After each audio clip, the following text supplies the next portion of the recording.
Hello, Poppet. I haven't seen you in a cheeky while. Well, it's been a couple of crazy months. I have hit new highs and new lows. I broke my phone. I bought a new camera. I started using my sister's phone. Broke that phone as well. Then I started using a keyboard phone. And I got elected as the head of my photography club. And I've hit new highs, new lows. My life has been more like an ECG machine, going up and down. So today I bring to you my recommendations for the month of December. I bring to you some novels that I feel are perfect for the holiday season, some rom-coms. So without much further ado, let's get started. The first recommendation that I bring to you for the month is a book by the name The Christmas Bookshop by Jenny Colgan. Jenny is a British author, and I personally have a thing for Brits, their accent. Jenny is a writer of sci-fi novels and rom-coms. She was also one of the lead writers for the Doctor Who series. The protagonist of the novel is Carmen, who works at a departmental store. When she is let off her job, she realizes how broke she is. She has no other option but to move in with her perfect sister, Sophia. Sophia is a successful lawyer with a large house, a great husband, 4 kids, and a successful lifestyle, while Carmen is still living at home with her parents.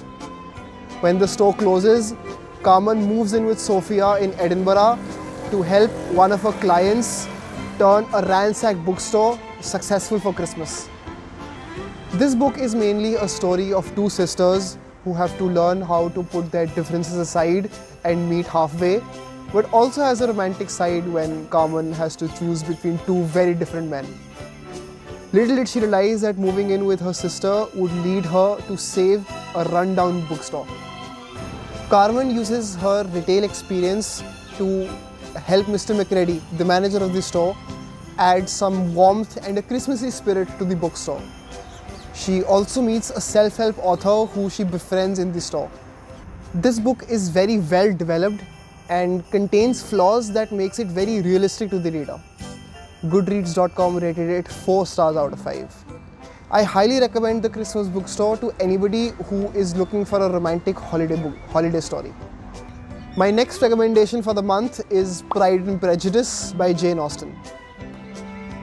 Pride and Prejudice is the second book in the list of 50 books you should read before you die. Jane Austen is again a British novelist who needs no introduction. She wrote 4 books in her lifetime which vividly depicted the situation of English middle-class families in the early 19th century. Her novels have remained timeless classics even 2 centuries after her death. Austen's Pride and Prejudice follows romance of a high-spirited and unapproachable Darcy with the gorgeous Elizabeth Bennet. Darcy has too much pride and Elizabeth is prejudiced. After Darcy demonstrates his generosity by helping Elizabeth's inexperienced sister Lydia in forming a somewhat satisfactory marriage, Darcy and Elizabeth eventually come close. Pride and Prejudice has been adapted into a 2005 film, and several TV shows such as The Big Bang Theory talk about how great this book is and is such a masterpiece. What you doing? Oh, it turns out Amy's beloved Pride and Prejudice is a flawless masterpiece. He's got too much pride, she's got too much prejudice, it just works. Goodreads.com rated this book 4.27 stars out of 5 and has over 3.5 million reviews. I would definitely recommend this as a book to read this holiday season. The next book that I'd recommend is The Fault in Our Stars by John Green. We've all seen the movie about Hazel Lancaster and Augustus Waters. Spoiler alert, before reading this book, keep a box of tissues next to you. Hazel is a cancer survivor and has come to terms with the fact when she meets a young boy, Augustus, who is a cancer survivor. Augustus is pulled towards Hazel in a very uneasy way, and despite her snarky attempts to push him away, she finds him to be just the kind of guy he has always wanted. Be prepared for a narrative of romance and passion, excitement and comedy, friendship and bravery, as Green explores the personalities of groups of teenagers who have the guts to bring the readers both laughter and tear. While looking for the author of their favorite book, the couple experience a roller coaster of emotions. They fly to Amsterdam to search for Peter Van Houten, the author of An Imperial Affection. Both of their lives crumble around each other when Augustus breaks some heartbreaking news. My favorite quote from the book was, "You don't get to choose if you will be hurt in this world, but you do have a say in who hurts you." And I like my choices. Goodreads.com rated this book 4.17 stars out of 5. And I would definitely recommend this book to you if you like rom-com novels. My fourth recommendation for this month is The Wish by Nicholas Sparks. We all know this master storyteller by his most famous novel, The Notebook. With his new book, The Wish, released in September 2021, the romantic tearjerker is back to tug our emotions.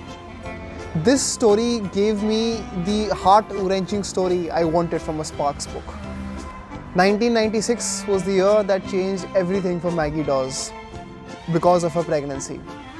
Sent away at the age of 16 to live with her aunt she barely knew, she really wanted to go back to her old friends, her family, and everyone back home.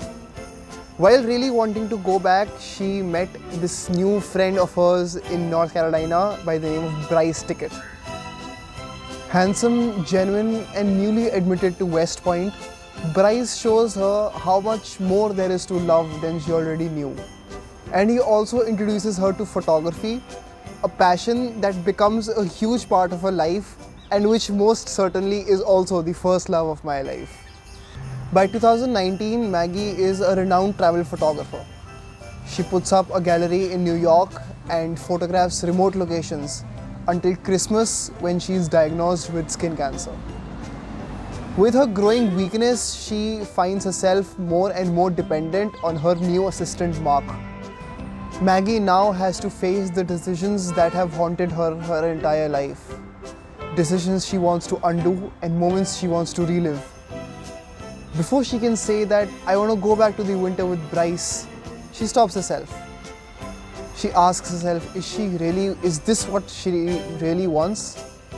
It's then when she realizes she actually wants to. I'm not gonna give you any spoilers, I know they suck. So what we are gonna find out from this book is what does Maggie want so desperately that she is willing to sacrifice the love of her life, which she cherishes even 20 years after they first saw each other and fell in love with. So to wrap it up, The Wish by Nicholas Sparks is a perfect book if you want to get in the spirit of holidays. If you are stuck at home and you wish to be elsewhere, you should definitely pick this book up as it is the epitome of escapism. My last recommendation for this month is 12 Dates of Christmas by Jenny Bayliss. With its small town setting and adorable premise, this is a very good rom-com book if you want to get in the spirit of Christmas. This book was quite predictable, happy, and exactly what one is looking for in a holiday read. Honestly, I knew where this book was going from the very start, but I still enjoyed reading it. Maybe because of its British humor, because I kind of have a knack for that. So this is the story of Kate, who is at the age of 34 but is still single as a Pringle. She is sick and tired of her loneliness. She wants to have a family, she wants to have cute kids around her. So she signs up for a program which is called the 12 Dates of Christmas. She goes on 12 different dates with 12 different men, hoping to find a soulmate eventually at the end of them. But we all know it's easier said than done. All of Kate's 12 dates went poorly, and I felt that this story was a little too fictitious. And I felt the story was a little too pulled as well. This isn't the best Christmas book that I've read, but is surely a recommendation. Goodreads.com rated this book 3.7 stars out of 5. This was Shaurya from the Bookland Yard, signing off and wishing you all a very Merry Christmas and a Happy New Year.